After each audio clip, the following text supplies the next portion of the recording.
అందరికీ నమస్తే. ప్రజాధనం ఎప్పుడు ఎట్లా ఎక్కడ దుర్వినియోగమైంది అనే విషయాల మీద ఒక వార్త హల్చల్ చేస్తున్నది. కేసీఆర్ గవర్నమెంట్లో ఎట్లా యాడ్స్ కోసం డబ్బులు ఖర్చు పెట్టిందని forum for good governance Padmanabha Reddy గారు ఒక గవర్నర్కు కంప్లైంట్ చేశారు నిన్న. ఏంటంటే టీఆర్ఎస్ బీఆర్ఎస్గా మార్చినప్పుడు 244 crores అంటే టీఆర్ఎస్ బీఆర్ఎస్గా మార్చినప్పుడు పేరు మార్చినప్పుడు కాదు, బీఆర్ఎస్గా మార్చిన తర్వాత ఆ సంవత్సరంలో 244 కోట్ల రూపాయలు వివిధ పేపర్లకు యాడ్స్ ద్వారా ఖర్చు పెట్టిండ్రు. తర్వాత పాలమూరు రంగారెడ్డి ప్రారంభోత్సవానికి 22,013 కోట్లు 22,013 కోట్లు ఖర్చు పెట్టిండ్రు. ఇట్లా మొత్తం 266 కోట్లు అవుతుంది కదా. 266 crores ఒక సంవత్సరంలో ఖర్చు పెట్టిండ్రు కేసీఆర్. ఇదంతా ప్రజాధనం దుర్వినియోగం, దీని మీద విచారణ జరిపించాలని forum for good governance Padmanabha Reddy గారు కంప్లైంట్ చేసిండ్రు. నిజంగా సార్ హ్యాట్స్ ఆఫ్ మీకు. ఇట్లాంటివి ఏ గవర్నమెంట్ జరిగినా మీరు బయట పెట్టాలి. ఈ గవర్నమెంట్లో కూడా చాలా జరుగుతున్నాయి, నేను చెప్తాను మీకు లిస్టు, అవి కూడా బయట పెట్టాలి. అసలు ఏం జరుగుతుందో మాట్లాడదాం. అసలు ఎక్కడి నుంచి వచ్చింది ఇన్ఫర్మేషన్, ఇది అఫీషియల్ సమాచారమా, ప్రభుత్వం ఇచ్చిన సమాచారమా, అన్నీ మాట్లాడదాం. మాట్లాడకన్నా ముందు సబ్స్క్రైబ్ చేసుకున్న వాళ్ళు సబ్స్క్రైబ్ కూడా చేసుకోండి. ఏమవుతుందంటే బహుశా పద్మనాభరెడ్డి గారు చాలా అఫీషియల్గా సమాచారం సేకరించి పెడతారు. ఎట్లా అంటే ఆర్టీఐ యాక్ట్ ద్వారా. తెలంగాణ ప్రజలకు ఎవ్వరికీ ఆర్టీఐ యాక్ట్ అందుబాటులో లేదు, ఈవెన్ నాతో సహా. నేను కూడా తెలంగాణ ప్రజలు ఒకని కాబట్టి నేను మస్తు పెట్టినా ఏది వస్తలేదు బ్యాక్. నేనే కాదు, చాలామంది ఆర్టీఐ పెట్టిండ్రు. మొన్న ఆర్టీఐ కమిషన్లు పెట్టిండ్రు. వాళ్ళ దగ్గర ఎన్నో వేలో లక్షలో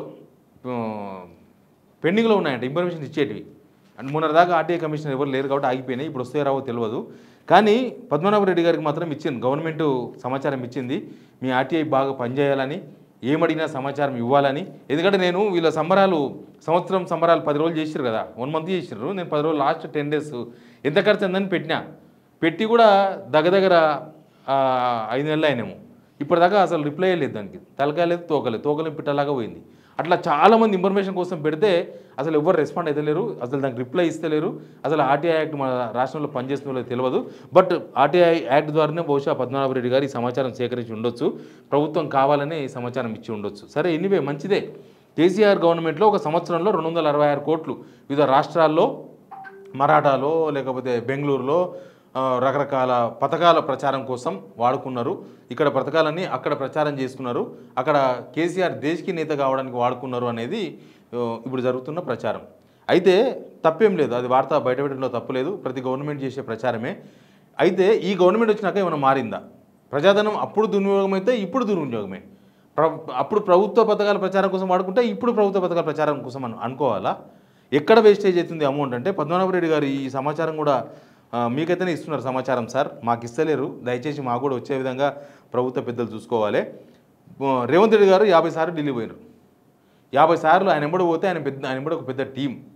ఈ సంవత్సరం 20 నెలలు వేసుకున్నాం. ఈ 20 నెలల్లో 50 సార్లు ఢిల్లీకి పోయినారు. ఆయన పోతే ఆయన ఎంబడి ఒక పెద్ద కథ, ఎస్కాటు, ఇక్కడ ఎస్కాటు, అక్కడ ఎస్కాటు, పోయినప్పుడు తిండి తిప్పలు, వచ్చిన వాళ్ళు, పోయిన వాళ్ళు, గెస్టులు, అంతా మొత్తం ఖర్చు అంతా. ఇంకా అమెరికా, దావోసు, జపాను, దక్షిణ కొరియా, ఇంకా ఇదంతా ఖర్చు మళ్ళీ మనదే, అవన్నీ మనయే. ఒక మామూలుగా ఐటీ మినిస్టర్ పోతారు, కానీ ఇప్పుడు ఐటీ మినిస్టర్కి ఒక సలహాదారుడు, సీఎం గారు సీఎంకి ఒక సలహాదారుడు, ఇంకా ఎవరెవరు పోతారు మనకు తెలియకుండా. ఆయన వెనక తిరిగేతోళ్ళు A2లు A3లు చాలామంది పోతూ ఉంటారు ఎంబడి. A1 A2 అంటే మీకు అర్థమవుతుంది కదా, A2 A3లు చాలామంది పోతుంటారు. వాళ్ళ ఖర్చు అంతా కూడా గవర్నమెంటే భరించాలి. ఇక్కడ నుంచి చాలామంది ఆయన ఫాలోవర్స్ పోతారు, వాళ్ళందరికీ గవర్నమెంటే ఖర్చు భరిస్తుంది. ఇవన్నీ కూడా వేస్ట్ ఆఫ్ మనీ అని నేను అనను. కాకపోతే ఎందుకు అంతగానం వేస్ట్ అనేది మాత్రం ఖచ్చితంగా అడుగుతాం. ప్రజాధనమే కదా, మొదలే మనం దివాలా తీసుకున్నాం. ఇప్పుడు ఈ దివాలా తీసినప్పుడు ఈ వేస్ట్ ఆఫ్ మనీ ఎందుకు? అసలు ఇదంతా కూడా నేను కూడా పెట్టినా, నాకు కూడా ఇన్ఫర్మేషన్ యాక్ట్ ద్వారా ఇవ్వాలని ప్రభుత్వాన్ని కోరుకుంటున్నా. తర్వాత పేపర్ యాడ్లు ఆగిపోయినాయి ఏమన్నా? ఇందిరమ్మ ఇల్లుకు 3 సార్లు యాడ్ ఇచ్చిండ్రు, ఒకటే పథకం 3 సార్లు. ఇసుక పోసినప్పుడు ఒకసారి, ముగ్గు పోసినప్పుడు ఒకసారి, పొంగులేటి అడవి ఏదో ప్రారంభిస్తే ఇంకొకసారి, రేవంత్ రెడ్డి ప్రారంభిస్తే ఇంకొకసారి, ఇట్లా 3 సార్లు యాడ్లు ఇచ్చారు ఒక ఇందిరమ్మ ఇల్లు పథకానికి. నేను ఆ రోజు చెప్పిన ఇదే డబ్బులు కనుక మీరు లబ్ధిదారుల ఖర్చు పెడితే ఓ 10 మందికో 20 మందికో కనీసం ఒక మండలంలో ఇల్లు ఇవ్వచ్చు. ఎందుకంటే పేపర్ యాడ్లు తక్కువకేం కావు, ఇచ్చినప్పుడల్లా దగ్గర 5-6 కోట్లు 10 కోట్ల దాకా ఖర్చు పెడతారు. ఇంగ్లీష్ పేపర్లు, తెలుగు పేపర్లు, తర్వాత ఇంకా పక్క రాష్ట్రాలకు ఇచ్చిండ్రు. ఇక్కడ ఈ గవర్నమెంట్ కూడా ఇచ్చింది, అవన్నీ కూడా చెప్తా నేను. 10 కోట్లు అయితే పక్క కూడా ఇస్తే అక్కడ కూడా ఇంకో 10 కోట్లు అవుతాయి, పక్క రాష్ట్రాల్లో కూడా ఇస్తే. ఇప్పుడు వీళ్ళు ఇచ్చింది ఏంటంటే కులగణన మీద పక్కపక్క రాష్ట్రాలు కూడా యాడ్స్ ఇచ్చిండ్రు. ఇక్కడ కులగణన చేసి పక్కదాన్ని ఎందుకు ఇచ్చిండ్రు? కులగణన 2 సార్లు వాయిదా పడితే 2 సార్లు పేపర్ యాడ్లు. హర్యానాలో ఎలక్షన్ వస్తే హర్యానాలో తెలంగాణ పథకాల మీద పేపర్ యాడ్లు గవర్నమెంట్ ఇస్తుంది. మన ఢిల్లీలో ఎలక్షన్ జరిగితే ఢిల్లీలో యాడ్స్ మనయే ఉంటాయి. తర్వాత ఎక్కడ యాడ్స్ ఉంటే అక్కడ మనోలే ఉంటాయి. మహారాష్ట్రలో ఎలక్షన్ జరిగితే మహారాష్ట్రలో అక్కడ కులగణన మీద యాడ్స్ ఇచ్చిండ్రు. ఇంకా రకరకాల యాడ్స్ ఇంకేమేమో ఇచ్చారు. కులగణన ఒకటే అని కాదు. రైతు భరోసా కొత్త స్కీమా? రైతు భరోసాకు పేపర్ యాడ్లు ఇచ్చిండ్రు వీళ్ళు. రైతు భరోసా రెగ్యులర్ స్కీమ్ అంతకుముందు గవర్నమెంట్ 11 సార్లు ఇచ్చింది. ఈ గవర్నమెంట్ ఇచ్చినాక ఒకసారి సగం ఇచ్చింది, ఒకసారి ఎగవేసింది, ఒకసారి మళ్ళీ సగం ఇచ్చింది, మళ్ళీ ఇప్పుడు ఇచ్చారు. దీనికి రైతు భరోసా ఆ డబ్బులు పెడితే ఇంకొక 100 మంది రైతులకు ఎక్కువ మందికి ఇచ్చే అవకాశం ఉంటుండే డబ్బులు. ఆ పబ్లిక్ మనీ కూడా waste. Flyover opening ads. Flyover వీళ్ళు ఏమంటారు కదా, నీరు పోసావా నారు పెట్టావా అంటారు చూడు, అట్లా వీళ్ళు ముగ్గు పోయలేదు, వీళ్ళు ఇటుక పిల్ల పెట్టలేదు.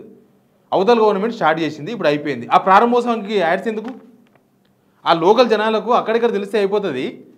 దానికి యాడ్స్ మొత్తం పెద్ద యాడ్స్, పెద్ద కథ కార్ఖానా. నిన్న మన అందాల పోటీలకు ఎక్కడలేని యాడ్స్, పేపర్లనే ఇంగ్లీష్ పేపర్లు, తెలుగు పేపర్లు, రకరకాల రాష్ట్రాలు ఇంకా దేశాలు కూడా ఇచ్చారు తెలియదు, ఎందుకంటే అది అంతర్జాతీయ వ్యవహారం కదా. ఇంకా ఎక్కడెక్కడ ఇచ్చిర్రు యాడ్స్ మొత్తం వేరే దేశాలకు చూస్తే తెలుస్తుంది. ఇక్కడ ఎక్కడ చూసినా పిల్లర్స్ నిండా, మెట్రో పిల్లర్స్ నిండా అందాల పోటీల యాడ్సే. ఎక్కడ చూస్తే అక్కడ సినిమా థియేటర్లో అందాల పోటీల యాడ్సే. ఇట్లా అవుట్డోర్ యూనిట్స్ మీద కూడా అందాల పోటీల యాడ్స్ ఇచ్చారు. ఆ డబ్బులు వేస్టే కదా, వృధానే కదా. ఆ డబ్బులు ఎంతనో తెలియదు, అది కూడా చెప్పాలి. ఎందుకంటే మనకు 2-3 లెక్కలు తెలుసు మనకు. అందాల పోటీల దానిలో అక్కడ పెట్టింది కదా, ఏడా మన చవమల ప్యాలెస్లో 1,00,000 రూపాయలు అంటే ప్లేట్ భోజనం. ఎంతమందికి పెట్టింది తెలుసా? 3,000 మందికి భోజనాలు పెట్టిరంట. 1,00,000 రూపాయలు ప్లేట్ భోజనం. మనకు వేములవాడలో చూడలే, వేములవాడ టెంపుల్ రివ్యూకి పోయి ఆడ ఒక్కొక్కరు 30,000 పెట్టి ప్లేట్ 100 మంది తిన్నారు. ఇంకా డబ్బులు వేస్ట్ కాలే. మన పిల్లలకు విషపహారం పెడుతున్నారు, మీరు మాత్రం అట్లా 32,000 పెట్టి ప్లేట్ భోజనం తింటారా? బంగారం ఉండదు దానిలో ఏమన్నా? 1,00,000 రూపాయలు ప్లేట్ అంట అందాల పొడిలకు ఒక్కొక్కరికి. ఒక పూట భోజనం 1,00,000 రూపాయలు ప్లేటు. ఆడ ఈడ మస్తు మంది మాట్లాడుతుంది, దాని కనీసం ఖండింపు కూడా లేదు కాబట్టి అది నిజమే ఉంటుంది, దానిలో డౌట్ లేదు. ఫ్లైఓవర్ ఓపెనింగ్ నాకు తెలిసి ఇంగ్లీష్ పేపర్ తెలుగు పేపర్ కలిసి 10 కోట్ల యాడ్స్ ఇచ్చారు వీళ్ళు. Flyover opening, just opening. ఎందుకు ఫ్లైఓవర్ ఓపెనింగ్లో ఏమున్నది? కులగణన 2-3 సార్లు యాడ్స్ ఇచ్చిండ్రు. ఇట్లా ప్రతిసారి. ఇంకా అసలు విషయం ఏం తెలుసా, మన గవర్నమెంట్ రెంట్ కడుతున్న హెలికాప్టర్ని తీసుకుపోయి మహారాష్ట్ర ఎలక్షన్స్లో వాడుకున్నారు. మహారాష్ట్రకు ఢిల్లీకి షెడ్యూల్ తిరిగింది మన హెలికాప్టర్ పోయి. ఇంకా బస్సు కూడా మన దాని మీదే ఉంది. అది ఇంకా ప్రైవేట్ దానిలో ఉన్నదా, గవర్నమెంట్ దానిలో ఉన్నదా, ఎక్కడెక్కడ ఉందో. ఇట్లా గవర్నమెంట్ మనీ చాలా పబ్లిక్ మనీ, అది పబ్లిక్ యూజ్ చేయకుండా ఈ గవర్నమెంట్ వచ్చిన తర్వాత మార్పు కోసం వచ్చిన గవర్నమెంట్ కూడా ఇంకా ఎక్కువ వాడుతున్నది. అంతకుముందు గవర్నమెంట్ సంవత్సరంలో 266 కోట్లు చేస్తే వీళ్ళు సంవత్సరంలో 400 కోట్లు చేసినట్టున్నారు మొత్తం కలిసి. అంతగానం వాడుకుంటున్నారు. కానీ ఆర్టీఐ పెడితే ఇస్తలేరు. సేమ్ టైము ఈ పేపర్ నిండా యాడ్స్ అంటే ఎక్కడ పోయినాయి? వేరే రాష్ట్రాల పేపర్లో ఉంటే మనకు తెలియదు. ఇక్కడనే చాలా పేపర్లకు పోయినాయి కదా, ఈనాడు పోయినాయి, సాక్షి పోయినాయి, అందరు పోయినాయి. లాస్ట్ గవర్నమెంట్ ఇచ్చింది, ఈ గవర్నమెంట్ ఇచ్చింది. మరి ఈ పేపర్లో ఇప్పుడు దీని మీద ఉన్న ఇన్వెస్టిగేషన్ రాస్తారా? ఈ పేపర్లకు వచ్చిన యాడ్స్, పేపర్లకు వచ్చిన గవర్నమెంట్కి వెళ్ళి చెక్కులే ఉంటాయి, వైట్ మనీ ఉంటుంది, బ్లాక్ మనీ ఉండదు. ఇప్పుడు ఈ ఇన్వెస్టిగేషన్ చేస్తే దీనిపైన ఈ పేపర్ల మీద కూడా చేయాలి. ఇది వెలుగు వాళ్ళు బాగా రాస్తారు, ఎందుకంటే వాళ్ళకి లాస్ట్ గవర్నమెంట్ పేపర్ యాడ్లు ఇవ్వలేదు. ఈ గవర్నమెంట్ వచ్చిన తర్వాత తుమ్మితే వెలుగు పేపర్కి యాడ్ ఇస్తున్నారు, దగ్గుతే వెలుగు పేపర్కి యాడ్ ఇస్తున్నారు, V6 పేపర్కి. కాబట్టి వాళ్ళు ఇప్పుడు ఇట్లాంటివి వాళ్ళకి కనబడవు. గత గవర్నమెంట్లో కనిపించినవి మాత్రమే రాస్తారు. అది ఇప్పుడు ఎలక్షన్ వచ్చింది కదా, ఈ ఎలక్షన్స్లో ఏదో ఒకటి రాస్తూ ఉండాలి, చేస్తూ ఉండాలి. ప్రతిపక్షాల మీద కొట్లాడుతున్న మీడియా ఓన్లీ తెలంగాణలోనే ఉంది. ప్రతిపక్షాల మీద కొట్లాడుతున్న మీడియా అంటున్నా, గవర్నమెంట్ మీద కాదు. ప్రతిపక్షాలతో కొట్లాడితే ఏమొస్తుంది? గవర్నమెంట్ మీద కొట్లాడితే జనాలకు మేలు జరుగుతుంది, ప్రతిపక్షాల మీద కొట్లాడితే గవర్నమెంట్కి మేలు జరుగుతుంది. అంటే గవర్నమెంట్కి మేలు జరగాలన్న ఉద్దేశం బహుశా ఇక్కడ ఉన్న మీడియాకు ఉందేమో అనిపిస్తుంది. ఇట్లా మొత్తం కూడా జోకుడు మీడియా అంటే నేను అప్పుడు అదే మీడియా, ఇప్పుడు అదే మీడియా, జోకుడు మీడియానే కదా. అప్పుడు ఆ గవర్నమెంట్ జోకిన మీడియానే ఇప్పుడు ఈ గవర్నమెంట్కి జోకుతుంది, గంతే, తేడా ఏం లేదు. జోకుడు పేపర్లకే పేపర్ యాడ్లు వస్తాయి. ఒక్కొక్క పేపర్కు 50 లక్షలు 40 లక్షలు ఉంటుంది యాడ్, ఫుల్ పేజ్ యాడ్. అవి వారముల్లో నెలల 4-5 సార్లు ఇస్తుంది ఈ గవర్నమెంట్ యాడ్స్, ఏదో పేరు మీద. ఇసుక బజార్ పెట్టిన యాడ్లే, టమాటా బజార్ పెట్టిన యాడ్లే. ఇక రేవంత్ రెడ్డి ఇక్కడ నుంచి విజయవాడ పోయిన యాడ్లే, ఆయన ఇక్కడ నుంచి ఢిల్లీ పోయిన యాడ్లే. దేనికోసమే తెలియదు. ఒక్కొక్క దానికి 10 సార్లు 3 సార్లు 4 సార్లు యాడ్లు ఇస్తున్నారు ఒక్కొక్క ఇష్యూ మీద. అవసరం లేని దగ్గర కూడా గవర్నమెంట్ ఆ మనీ కదా, అందుకని ఇస్తున్నారు. లేకపోతే ఇందిరమ్మ ఇండ్లకు 3 సార్లు యాడ్ ఇస్తారా? చెక్ చేసుకోండి ఒకసారి, ఇందిరమ్మ ఇండ్లు ఎన్నిసార్లు ఇచ్చిండ్రు. ఆయన 3 సార్లు ఇచ్చిండ్రు. ఓనాడు దరిద్రం తెలుసా నేను ఆ రోజు కూడా చేసిన వార్త గుర్తులేదు. ఆ రోజంట ఇటుక పిల్లలు పెడతారంట, ఇటుక పిల్లలు పెట్టినకే యాడ్ అంట, పేపర్ నిండా యాడ్లు, దానికో 10 కోట్లు ఖర్చు. ఇట్లా మొత్తం చేసారు. దీని మీద విచారణ చేయమని పద్మనాభరెడ్డి గారు కంప్లైంట్ చేసిన గవర్నర్కు నిజంగానే విచారణ జరపాలి. ఆ గవర్నమెంట్లో విచారణ జరపాలి, ఈ గవర్నమెంట్లో జరుగుతున్న దాని మీద కూడా విచారణ జరపాలి. అసలు ఆర్టీఐ పనిచేస్తలేదు. గవర్నర్ గారు మీకు రిక్వెస్ట్, ఒక జర్నలిస్ట్గా ఆర్టీఐ పనిచేస్తుంది. నేనే వచ్చి కంప్లైంట్ చేద్దాం అనుకుంటున్నాను గవర్నర్ గారికి. ఆర్టీఐ పెట్టినవి మొత్తం ఏ వస్తలేవు, ఆర్టీఐ పెట్టిన అప్లికేషన్స్ మొత్తం అడ్డే పోయినాయి, మళ్ళీ బ్యాకే వస్తలేవు. అది ఏదో ఒకటి అవునా కాదా, ఎస్ఆర్ ఏదో ఒకటి చెప్పాలి కదా. ఆర్టీఐ ఉద్యమకాలు చాలామంది ఉన్నారు, వాళ్ళందరూ అదే మాట నాతో మాట్లాడుతున్నారు ఫోన్ చేసి, అన్న పెట్టి సంవత్సరం అయింది ఒక్కడు అసలు ఆర్టీఐ పనిచేస్తలేడని. ఆర్టీఐ కమిషన్లు మొన్న వచ్చారు, మళ్ళీ ఇస్తారో ఏమో తెలియదు. బట్ ఎనీవే మంచి ఇన్ఫర్మేషనే ఇది. కానీ పబ్లిక్ మనీ వేస్ట్ అవుతుంది అని చెప్పడానికి ఇది చాలు. ఈ పబ్లిక్ మనీ వేస్ట్ కాకుండా ఉండాలి. ఇప్పటిదాకా ఎంత వేస్ట్ అయిందో జనాలకు చెప్పాల్సిన అవసరం కూడా ఉంది. Please subscribe signal TV.